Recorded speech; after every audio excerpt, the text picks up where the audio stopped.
Do you want one? Do you? Well, that's kind of a bizarre question. That's not. It's a fucking simple question. Because I don't think Griffin, that if God truly does exist, it is not a logical contradiction of any kind for me to be convinced of him. It can happen, and he can make it happen without violating my free will.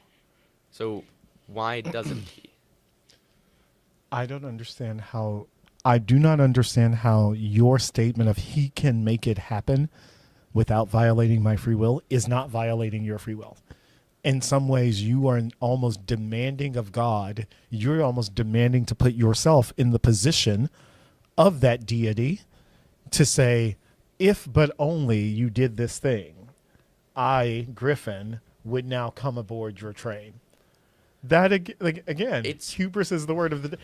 It's like, okay. What do you want? Like, not a literal. What do you want? Did God violate? Sorry, I interrupted you. No, it's fine. It's conversation. Did God violate the free will of Abraham when he spoke to him? Surely Abraham was never going to doubt the existence of God.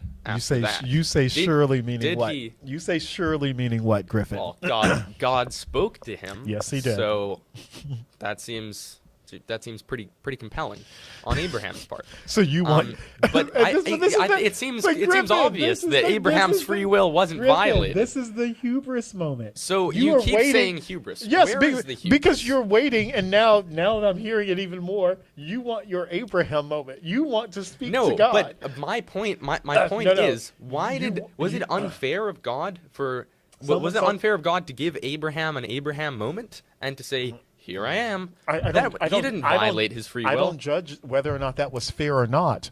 Abraham, dare I say, to use the human word, Abraham was chosen in that moment to have that moment. Okay. That's not for me to know. Are you believing you should have one? Do you want? Okay. What? No. Do you want one? Do you? Well, that's kind of a bizarre question. It's a fucking simple question. Because I don't think Griffin, that. Do you want an Abraham moment? Do you want a Job moment where you're standing there taking God to task? If hell is real, you know what? I would positively love an Abraham moment. No, I would positively love now the to be thing that you're giving is predicated on it. If this thing is real, no. Do you want a moment? And fine. Let's say I have to lean into the if God is real, because therefore Abraham's moment would have to be with a real entity called God. If God is real, do you want an Abraham moment? Yes. Why? Because I don't want to go to hell. I would, of course, want to find the truth. You don't want to go to hell. I would want to find the truth. And if God is real and I'm incapable of being convinced through mere logical deduction, let's say I'm too dumb, I'm too indoctrinated by my atheist parents, then yes, I would very much like to be spared from this horrendous fate. And if you do not see, this is why I don't do hypotheticals in my life, but let me try keeping this on. And if you don't get your Abraham moment, if you don't get your moment with God, then what? Will you? Maybe breaking into parts. Would you feel that that's unfair? Well, perhaps in hell. Yeah, I feel that's unfair. I wouldn't feel it's unfair on Earth because I don't think God exists. But we've already started with the supposition that God does. Would you feel that is unfair? Well, again, dare I say, the more days that tick by and you don't have said moment, are you feeling robbed of a thing? Well, just like I'm not feeling robbed of that thing now because I don't think that thing is ever going to come because I don't think God exists. Right. I wouldn't be. Okay. I wouldn't be annoyed at the God that I don't think exists. I didn't say annoyed. I said robbed. Would you feel robbed of a thing? Yeah, I would not feel robbed because I don't think I have been robbed. I don't think anyone's up there robbing me right now. Of course not. So, again, got it. Why? Even if it is impossible, just moving on from the free will thing temporarily, even if it is impossible for God himself to convince me without violating my free will, why can't he just spare me from hell anyway? Why does the consequence have to be infinite torture? No, because your question alone, you're not even listening to yourself, I don't think, Griffin, because you're asking, why can't he just that therein belies the fact The that, hubris. well, I'm not even going to use, it seems like that you've taken and you'll go home and reflect on it tonight. But this idea that why can't he just? Well, in fact, I'm not. It's a rhetorical question because he can objectively. God is Absolutely, all powerful. he absolutely can. And what I'm actually trying to say is that were God to want the best for humanity, see that in and of itself. if he God wanted to want the best, as though he does not already. But okay, if he wanted to avoid suffering, what I'm actually saying is that this would quite simply just not happen because he has the full capacity to spare me from suffering. He does. And he does not. This is, in my eyes, a contradiction. and you have And the full the reason it's a capacity to contradiction is- choose to believe or not to believe, and your choice thus far in your life has been to not believe. Okay. Or to quote you more specifically, I- you have not been convinced. All right. It's still a choice. I disagree with the choice thing, but let's even suppose that it is a choice, right? I make the choice to not believe. Great. Why do I have to be punished by burning in a lake of fire, getting Because whipped the and raped by choice- demons, whatever? Because the choice would have been presented to you, has been presented to you of both options. Okay, A choice you're saying because. Why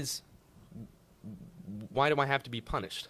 for because that? the choice is a binary one, Griffin. There is no middle ground here. Okay, sure. Why do I have to be punished for choosing the wrong thing?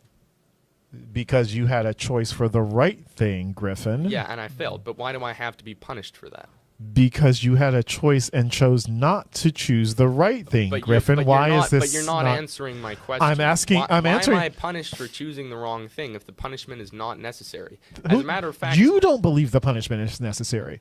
The punishment is inherently necessary because the alternative, which is just as much of a choice.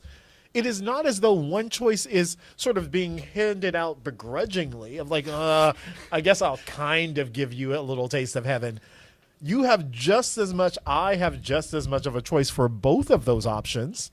So this notion again of you saying, why would I be punished as though you didn't have the choice to choose heaven? Why are you erasing that part of the choice? But okay. Yeah, right. Help me understand this. Why are you erasing the other half of this choice? It's okay. I think maybe the issue is that we've gone into the area where we're presupposing that it's a choice. I'm still just finding it very difficult to wrap my head around the idea of this being a choice. Absolutely right, and I understand. I am this. mistaken. Yes. Correct. I'm incorrect in what I believe. I'm mistaken. I believe you are. Yes. Yeah, I have made a mistake in what I think. Well, this is a weird thing to say. I believe that you believe you aren't mistaken. I'll hold that. That's correct. Right. And yes, I believe you're mistaken. Okay, so where in that lies me choosing to be tortured for eternity? Because I can tell you, I'm pretty damn sure that I never chose to be subjected to eternal torture. You did. Every day you wake up and you exist on this planet, having had the experiences that you have had, with the encounters you have had with believers who have communicated to you the good word, as you like to call it, of Christ, loving our neighbors. Now, the irony, and I will lean into this part, perhaps people have not lived that. Perhaps you have watched people espouse those beliefs, but their lives say something completely different. Okay. And now we have a problem because this person who's proclaiming to be of Christ should therefore be living such while trying to bring you over to the side, but you are now getting mixed messages. Like, wait, hold up. You want me to do this and believe this and do this, and I have to do all of these other things? But then I watch you on Saturday night, Monday night in the pile of cocaine, so to speak. And you're like, well, those two things, like, my logic is pretty sound that, like, you shouldn't be in the pile of cocaine on Saturday night, but you're telling me you're a Christian. So there is that moment of, like, the human touch to Christianity where things can go horribly awry, where people talk of their experiences in churches with other believers, and they're like, oh yes, Christianity has turned me off because I was not welcomed. And I'm not saying that. I'm saying I've heard these stories, and it's like, all right, this is where kind of what you were naming about, like the Old Testament. This is where man's touch, man's lived experience, if not careful, can, and sadly, it's just a fact of life, is heavily influenced by what we see in each other. Even those of us who espouse Christian. So there's a famous passage in the Bible that's where Jesus is talking, I believe it's his disciples, and he says effectively, I'm paraphrasing, you will know a tree by the fruit it bears. You can't call yourself an orange tree and you're bearing apples. So as a Christian, I can call myself a Christian every day, 6 days a week, but if I'm not living that, what you see and hear from me are the words, but the life is not that. And now we run into but Mr. Whitfield, like, what do I do in that moment but that's not where you are, right? You're not trying to tell me I'm torn between what I see and what I hear. You are very clear. You have not had sufficient evidence, proof, to believe that God exists, and that there is a constant contradiction both in scripture, text, lived experience of like the God that you hear about and what you believe rationally. Yes. Okay. There's a lot to unpack there. Mm-hmm. Unfortunately, I think we might be sort of running out of time. However, I want to just a couple final points. Okay.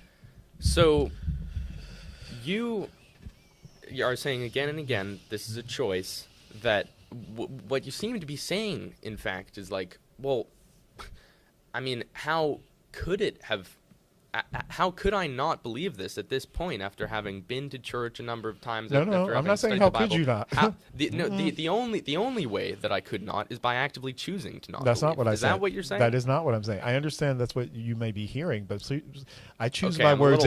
I choose my words extremely carefully, Griffin. I'm a little hung up on that. I understand that you are, and when you insert the essentializing word of only, or essentially saying, you're now trying to distill what I've said into a thing that makes sense and meaning for you, which is okay. You're entitled to this, Griffin.